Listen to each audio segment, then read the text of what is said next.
Hello, freak bitches.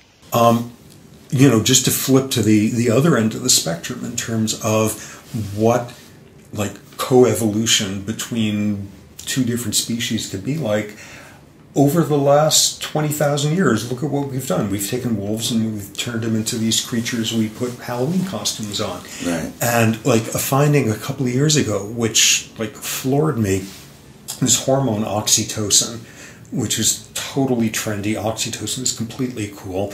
Mother-infant bonding is mediated by oxytocin, pair bonding in monogamous species. Oxytocin makes you more trusting and expressive and generous and in economic games. And oxytocin has all these pro-social effects within a species.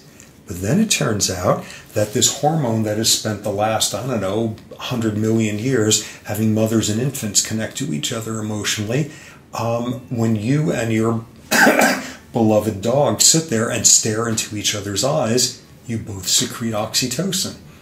And if you pump up oxytocin levels in your dog, it will stare at you longer, and you will stare longer back and secrete more oxytocin.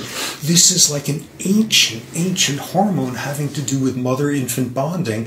And in 20,000 years, which is like a blink of an eye evolutionarily, suddenly we're doing this weird oxytocin tango thing with another species.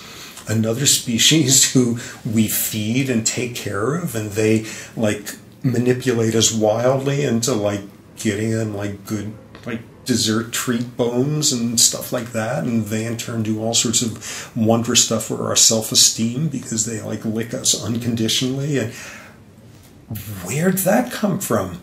Like, just 20,000 years, and you've, like, hijacked this ancient neuroendocrinology about, like, parental behavior, and now it's got to do with this weird symbiotic thing we and wolves worked out somewhere back when. What does it have any effect on friendship? Like human beings staring at each other? Has anybody ever tested that? I would assume people have looked at that.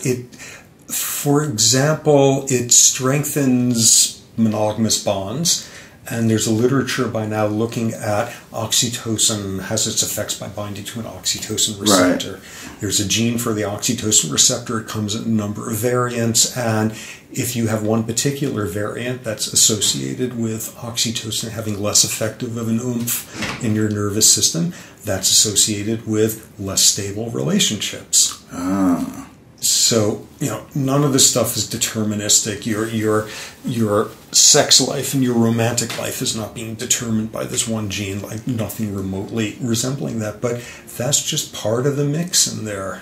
I was just wondering if that mix applies to, like, platonic friendships, like male bonding and stuff. I wonder if there's, like, when guys are out having a good time, if they're also getting a good juice of oxytocin. My guess is when you have your basic, like, pathetic male sociality, which is like you, like, talk about sports for 5 minutes with some guy, and as a result you're willing to give up your life for him because, like, this is male bonding. I bet that's got something to do with oxytocin.